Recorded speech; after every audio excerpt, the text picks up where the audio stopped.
What's going on, everyone? Bran here, and I'm about to give you the bloody breakdown on Nope.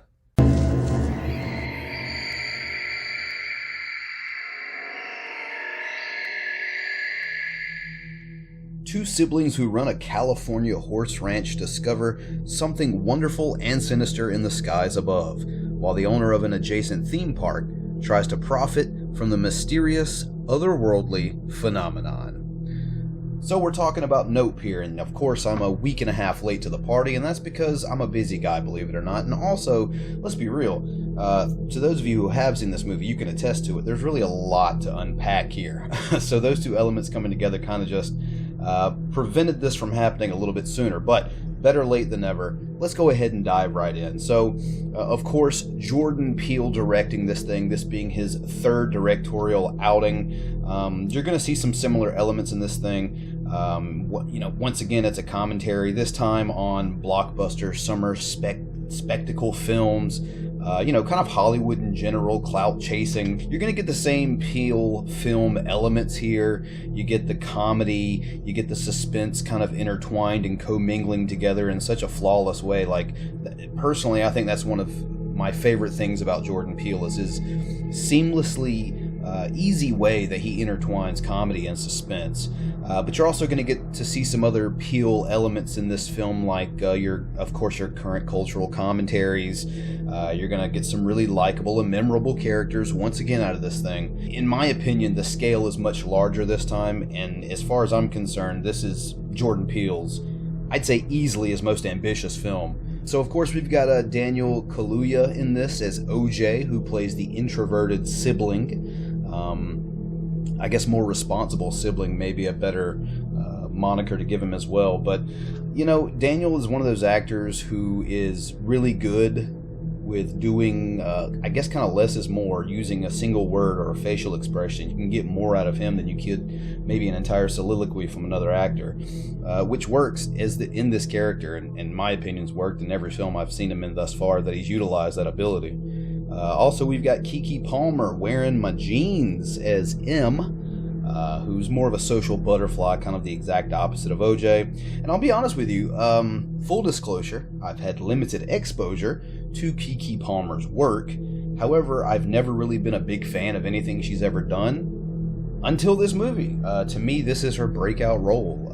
Like I said, I've never really enjoyed her work in anything. Once again, I've had limited exposure.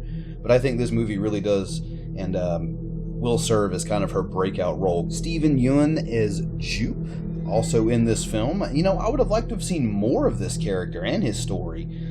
He kind of has a side story that fits the overall theme and narrative of the movie, but it's sort of its own thing and it never really gets expounded upon. Storyline-wise, there's a lack of all these great elements coming together. It just kind of feels like something happened and then it just vanished into obscurity. And of course, I think the writing is to blame for that. I don't think the script is on the level of Get Out or Us, and once again, that does fall on Peele. But I wouldn't say that it's a bad script. I just feel like there are some elements that could have connected a little bit better or could have connected at all that I just didn't see from this movie. Part of me feels like it's a brilliant film, and then there's another part of me that is kind of lost and underwhelmed. I'm kind of floating in between. Like I said, there's some brilliant commentary, cinematography, sound design, just wrought throughout the entire film. But there's also these so many, and it's really hard to kind of describe because I don't want to do spoilers in this. But yeah, that's what I think about Skyjaws. That's what I think about Close Encounters of the Nope kind. As I've kind of heard those things floating around the internet here recently. But, all kidding aside, though it is comparable, I guess, to other films, I've still never seen anything quite like it, to be honest.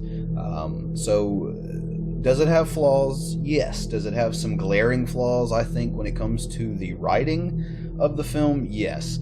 I also feel like it's something that I've never really seen before. Something totally different, a totally different spin on this type of film, with, once again, like I said, some really interesting commentary. The film's got something to say, obviously coming from Jordan Peele. It's got some beautiful shots, some great cinematography, amazing sound design, And like I said earlier, some really likable, memorable characters, and great comedy and suspense just being intertwined together. So if you're looking to see it, if you haven't already, I would definitely go check it out. It's definitely worth the watch. Like I said, if nothing else you get out of this review, take away that this movie is different. And it is probably not what you're expecting, to be perfectly honest. But as far as I'm concerned, I'd give this thing 3 out of 5 scars. Like I said, if you haven't checked it out already, definitely do so.